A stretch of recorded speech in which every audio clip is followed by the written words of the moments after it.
शांति एक प्यारा सा गीत है। हर कोई आता है, आके चला जाता है, कोई न ठहरा यहाँ ना ठहर पाता है। जिंदगी एक सफ़र है, जीवन एक यात्रा है, लाइफ इज़ अ जर्नी। तो इस जर्नी में मुझे क्या करना है? सबसे पहले तो ये जानने की ज़रूरत है, if at all life is a journey, where is the destination? ज़िंदगी अगर एक सफ़र है तो उसका मुकाम कहाँ है, कहाँ उसकी मंजिल है, कहाँ जाके हमें पहुँचना है। अगर हमें ये स्पष्ट होगा तो ये यात्रा बड़ी सुखद होगी, फोकस्ड होगी। कभी कभी सोच में आता है, कई लोग सोचते हैं जीवन की ये यात्रा दुनिया दो आग के बीच में ये यात्रा है। जब आप पैदा हुए थे तब भी एक आग की ज़रूरत थी, जब आप शरीर छोड़ेंगे तब भी एक आग की ज़रूरत होगी। तो इस आग से उस आग तक पहुंचने की ये जो यात्रा है, इसको ही जीवन कहा गया है। मतलब इन शॉर्ट, ये इस यात्रा का ओरिजिन जन्म है और इस यात्रा का डेस्टिनेशन, इस यात्रा का मंजिल जो है वो कहीं ना कहीं मृत्यु है। जीवन रूपी यात्रा का मंजिल कभी मृत्यु नहीं हो सकता है। अगर मृत्यु होता तो हर कोई भाग के वहां पहुंचने की कोशिश करता। हम मृत्यु से भय क्यों करते? तो लाजमी है कि मृत्यु हमारे जीवन का अंतिम पर्याय नहीं है। हमारे इस यात्रा का डेस्टिनेशन कभी भी मृत्यु नहीं है। तो क्या है जीवन? कैसी यात्रा है? कहाँ पहुँचना है? और इस यात्रा में हमें क्या करना है? आइए इसके बारे में थोड़ा सोचते हैं। जीवन वो यात्रा है जो आज से नहीं शुरू हो रहा है। इस जीवन से, इस शरीर से नहीं शुरू हो रहा है। कहीं ना कहीं इसका हिसाब किताब पीछे से चला आ रहा है। We all are basically set on an eternal journey. हम सभी आत्माएं हैं, शुद्ध आत्मा जो अजर, अमर, अविनाशी है। ये आत्मा एक सुंदर यात्रा पे निकली हुई है। जब आप प्रजापिता ब्रह्मा कुमारी ईश्वरीय विश्वविद्यालय में आते हैं तो यहाँ 7 दिन का एक कोर्स कराया जाता है और इस कोर्स में से third, fourth and fifth lesson, fourth, fifth and sixth lesson, ये 3 लेसन्स जो हैं इस जीवन की यात्रा के बारे में बताया जाता है। कहाँ से चले, कहाँ के लिए, कहाँ जाके पहुँचना है, इन सब के बारे में बहुत सुंदर 3 लेसन्स दिए जाते हैं। सृष्टि एक ड्रामा है जो साइक्लिकल प्रोसेस पे चलता है। ये एक सीढ़ी की तरह है जिसमें हम अनेक शरीर धारण करते हैं, अनेक शरीरों को छोड़ते हैं। ये कल्प वृक्ष की तरह है जिसमें हम अलग अलग प्रकार से जीवन में विस्तार को पाए हुए हैं और ये सृष्टि अभी एकदम संपूर्ण रूप से विस्तारित है, जर्जरीभूत अवस्था में है इत्यादि। तो आप उससे बहुत गहराई से जीवन के इस यात्रा को समझ सकते हैं। लेकिन मैं इस जीवन की यात्रा को हम किस प्रकार से सुखद, सफल, सरल बनाएं और अपने मंजिल तक पहुंचने में कामयाब हो सकें, उसके लिए छोटे छोटे से टिप्स देना चाहती हूँ। जीवन में कहाँ से आए हैं और कहाँ पहुंचना है, ये जानने की ज़रूरत है। मैं एक कहानी के ज़रिए आपको इसको समझाने की कोशिश करती हूँ। आए हम सब समझते हैं मिल कर के इस कहानी को। ये कहानी एक राज्य की है, वंडरफुल राज्य, जहाँ पे हाथी सोने का कलश लेकर के घूमता रहता है। जिसके सिर पे हाथी सोने का कलश रखे वो राजा बन जाता है। आज भी ऐसे ही हुआ। एक युवक जिसने अचानक आंखें खोल के देखा तो लोग जोर जोर से नाच रहे हैं। एक हाथी सोने का कलश लेकर के उसके सिर पे लगा रहा है। उसे आश्चर्य लगा, ये क्या हुआ? सब लोग नाच रहे थे, मिल गया हमें, राजा मिल गया, राजा मिल गया। तो उसने पूछा कि क्या हुआ? तो उस कबीला के लोगों ने, उस देश के लोगों ने उसे बताया कि हमारे देश में ये विचित्र, ये प्रथा है कि जब हमें राजा की आवश्यकता होती है तो ये हाथी सोने का कलश लेके घूमता है, और ये बुद्धिमान हाथी जिस किसी व्यक्ति के सिर पे सोने का कलश रखता है, उसे हम अपने कबीले का, अपने देश का राजा मान लेते हैं। तो आज हाथी ने आपके सिर पे सोने का कलश रखा है, तो आप हमारे राजा हैं। लोगों ने उसको सम्मान देना शुरू किया, नाचना गाना शुरू किया। लेकिन वो युवक बुद्धिमान था। उसने कहा, ठहरिए, मुझे सारा प्रोसीजर अच्छी तरह से समझाइए। क्या आज मैं पहली बार राजा बना हूँ? नहीं, क्योंकि जब ये विधि है तो मुझसे पहले भी राजाएं हुए होंगे। हाँ, हुए हैं। तो उन राजाओं के बारे में बताइए। सब चुप हो गए। नहीं, मुझे बताना पड़ेगा, पूरी रीति रिवाज और पूरी सब चीज़ों के बारे में आपको बताना पड़ेगा। तो एक व्यक्ति सामने आया और उसने उसे सारी बातें बताई कि हर साल एक नया राजा चुना जाता है। हाथी कलश लेके घूमता है।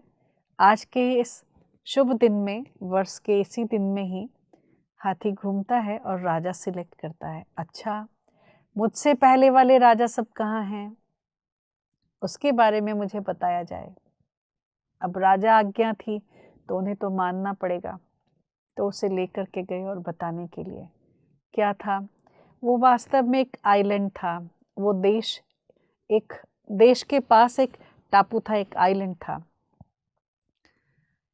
और उन लोगों ने बताया कि वो जो सामने आइलैंड देख रहे हैं, हर एक्स किंग को, हर रिटायर्ड राजा को वहाँ भेज दिया जाता है। अच्छा, उस नए राजा ने, युवक राजा ने जाकर के देखा कि वहाँ से वहाँ तक राजा कैसे जाते होंगे। तो उन्हें बड़ा आश्चर्य लगा कि वहाँ बहुत गहरा समुद्र था और उस गहरे समुद्र में बहुत सारे जलचर थे। जैसे, और राजा को एक हुली पे बिठा के भेजा जाता था। जैसे ही वो हुली पानी पे पहुंचता होगा, सारे जलचर उसको खा जाते होंगे। राजा तो वहीं मृत्यु को प्राप्त करता होगा। उस आइलैंड में पहुंचना मुश्किल था। अच्छा, फिर क्या होता है? उस आइलैंड में कैसे पहुंचते होंगे? मृत्यु ही एक रास्ता दिखाई देता होगा।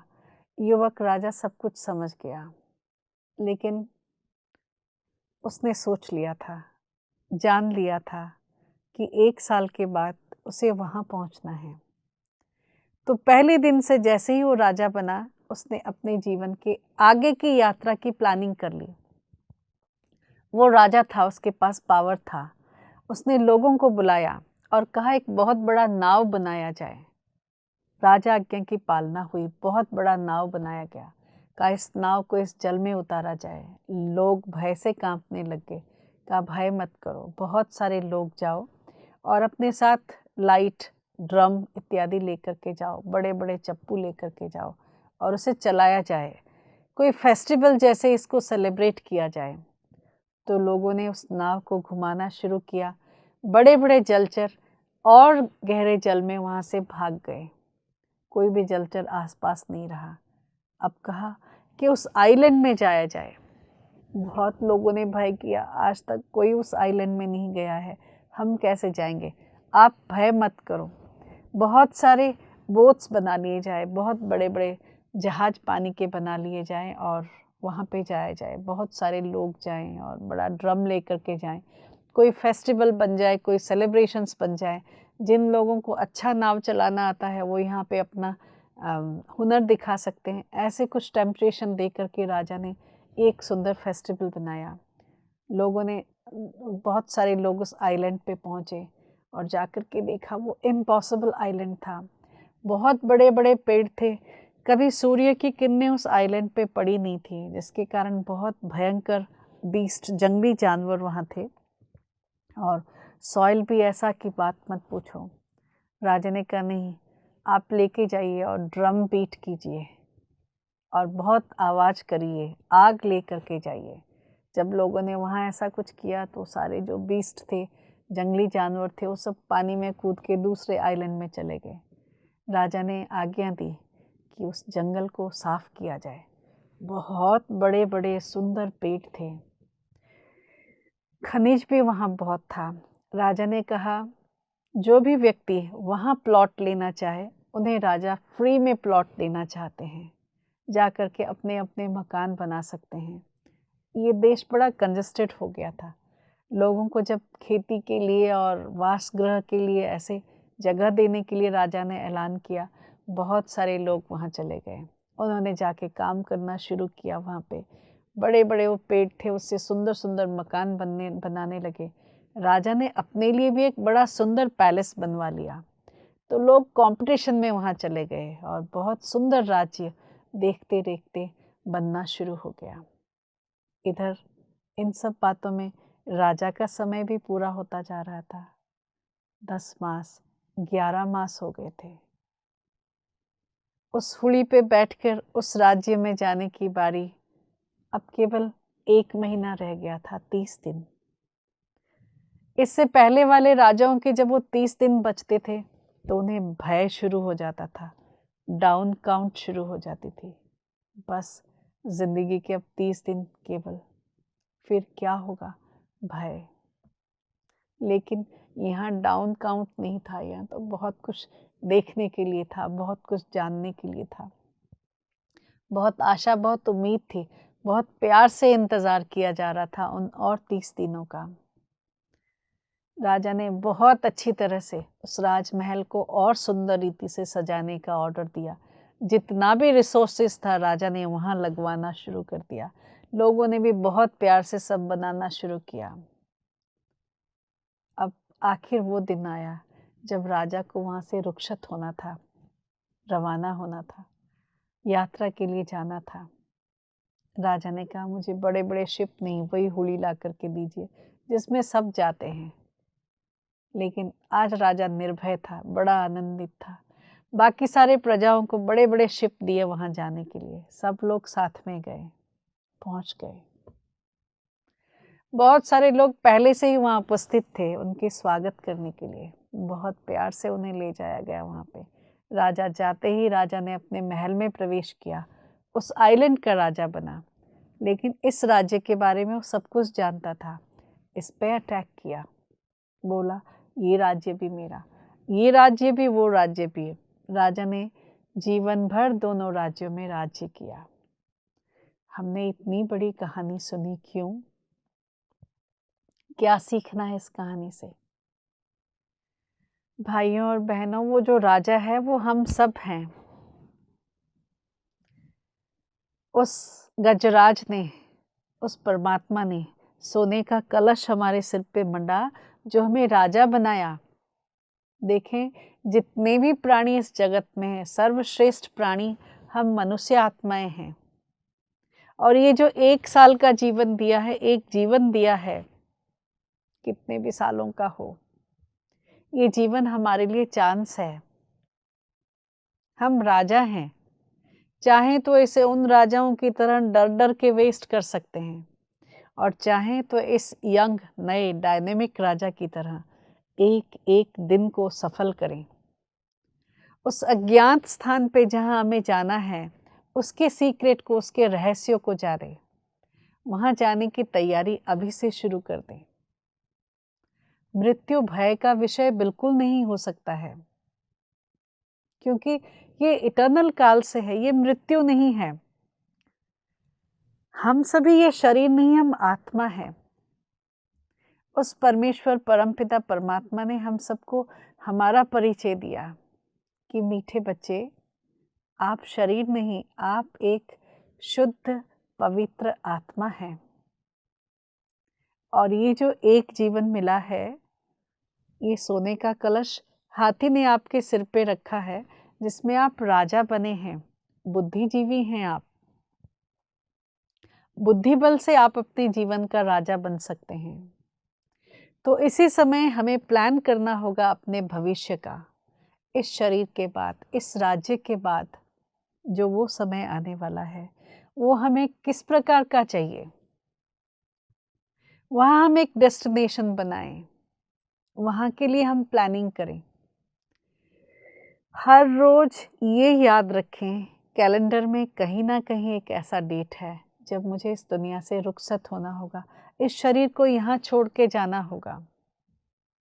उस अज्ञात देश को अच्छी तरह से देखें, पुण्य की इतनी कमाई करें कि जब वहाँ जाएं तो सब आपके साथ जाएं, खुशियाँ जाएं, आनंद जाएं, बड़े प्यार से इस शरीर को छोड़ते हुए उस नए संसार में जाएं जहाँ फिर आनंद हमारे लिए वेट कर रहा होगा। ये श्रेष्ठ कर्म वहाँ पे भी हमें श्रेष्ठ बनाएगा। हम सभी तैयारी करें, उसके लिए एक सुंदर मार्ग है राजयोग, परमात्मा की स्मृति। हर कर्म में हम उसे स्मरण करें, उसे याद करते हुए इस जीवन यात्रा को अच्छा बनाएं। ओम शांति।